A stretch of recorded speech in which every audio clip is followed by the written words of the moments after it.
ಆಚಿ chilli powder ಸಖತ್ ಖಾರ ಬಣ್ಣ ಮತ್ತು ರುಚಿ ಆಚಿ ಚಿಲ್ಲಿ ಪೌಡರ್.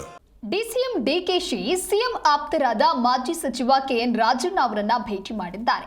ಈ ಬಗ್ಗೆ ಡಿಕೆ ಏನಂದಿದ್ದಾರೆ ಬನ್ನಿ ನೋಡೋಣ. ಗೌರ್ಮೆಂಟ್ ಅಲ್ಲಿ ಅವರು ಜನತಾ ಪಾರ್ಟಿಲಿ ಇದ್ರು, ಸಿಎಂ ದಳದಲ್ಲಿದ್ರು. ನಾನು ಕಾಂಗ್ರೆಸ್ ಅಲ್ಲಿ ನಾನು ಅವನ್ನ ಅಪೆಕ್ಸ್ ಬ್ಯಾಂಕ್ ಅಧ್ಯಕ್ಷ ಮಾಡಿದ್ದೀನಿ ಅಂತ ರಾಜಣ್ಣ ಗೊತ್ತಿ ಕೇಳಿ ಅವರು ಹೇಳ್ತಾರೆ. ಈಗ ಸಿಎಂ ಅವ್ರಿಗೆ ಆಪ್ತ ಎಂತದ್ದು, ನನಗೂ ಆಪ್ತರೆ, ಯಾರು ಆಪ್ತರಿಲ್ಲ, ನಾನು ಸಿಎಂ ಆಪ್ತರಲ್ವಾ, ನಾವಿಬ್ರು ಬ್ರದರ್ಸ್ ತರ ಇದು ಕೆಲಸ ಮಾಡ್ತಲ್ವಾ.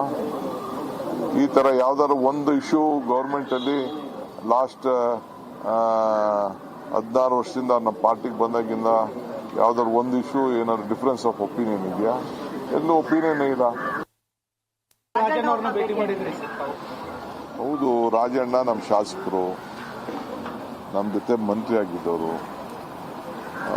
ಭೇಟಿ ಮಾಡ್ತೇವೆ, ಸೌಹಾರ್ದ ಜೊತೆ ಭೇಟಿ ಮಾಡ್ತೇವೆ. ಇವತ್ತು ಭೇಟಿ ಮಾಡ್ತೀನಿ ಅಂತ ಹೇಳಿದ್ದೀನಿ. ನಿನ್ನೆ ಫುಲ್ ನಾನು ಮಾತಾಡೋಕ್ಕಾಗಲಿಲ್ಲ. ಇವತ್ತು ನಾನು ಮಧ್ಯಾಹ್ನ ನನಗೆ ಗವರ್ನರ್ ಮನೆ ಕಾರ್ಯಕ್ರಮ ಆದ್ಮೇಲೆ ಭೇಟಿ ಮಾಡ್ತೀನಿ ಅಂತ ಹೇಳಿದ್ದೆ. ಒಳ್ಳೆ ಕತೆ ರೀ. ಎಲ್ಲರೂ ಕೊಲೀಗ್ಸ್, ಒಂದು ಪಾರ್ಟಿ ಅವರು, ನಮ್ಮ ಸರ್ಕಾರದಲ್ಲಿ ಕೆಲಸ ಮಾಡಿರೋರು, ಪಾರ್ಟಿಲಿ ಕೆಲಸ ಮಾಡಿರೋರು. ನಮಗೂ ಯಾರಿಗೇನು ನನಗೆ ಯಾರ ಬಗ್ಗೆನೂ ಏನು ಭಿನ್ನಾಭಿಪ್ರಾಯ ಇಲ್ಲ. ಕೆಲವು ಸಂದರ್ಭದಲ್ಲಿ ಕೆಲವು ಹೇಳಿಕೆಗಳು ಕೊಟ್ಟಿರ್ತಾರೆ, ಅದಕ್ಕೆಲ್ಲ ನಾವು ಬೇಜಾರು ಮಾಡ್ಕೋಕ್ಕಾಗ್ತದ? ಅಣ್ಣ ತಮ್ಮದಿರೇ ಜಗಳ ಆಡ್ತಾರಂತೆ, ನಮ್ದು ಯಾವ ಜಗಳ? ನಾನಂತೂ ಯಾರ ಮೇಲೂ ಜಗಳ ಆಡಕ್ಕೂ ಹೋಗಿಲ್ಲ.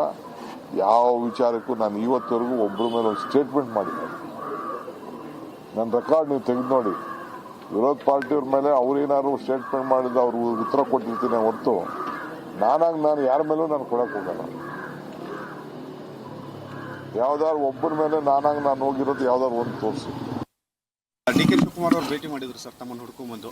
ನಾನೇನು ಹುಡುಕಂಡಂತ ಏನೋ ಬಂದಿಲ್ಲ ರೀ. ಆ ಪಾರ್ಟಿ ಅಧ್ಯಕ್ಷ ಇರ್ತಾರೆ, ಅವರು ಯಾರಿಗೆ ಬೇಕಾದ್ರೂ ಭೇಟಿ ಮಾಡ್ಬೋದು, ಯಾರಿಗೆ ಬೇಕಾದ್ರೂ ಕರೆದು ಮಾತಾಡ್ಬೋದು.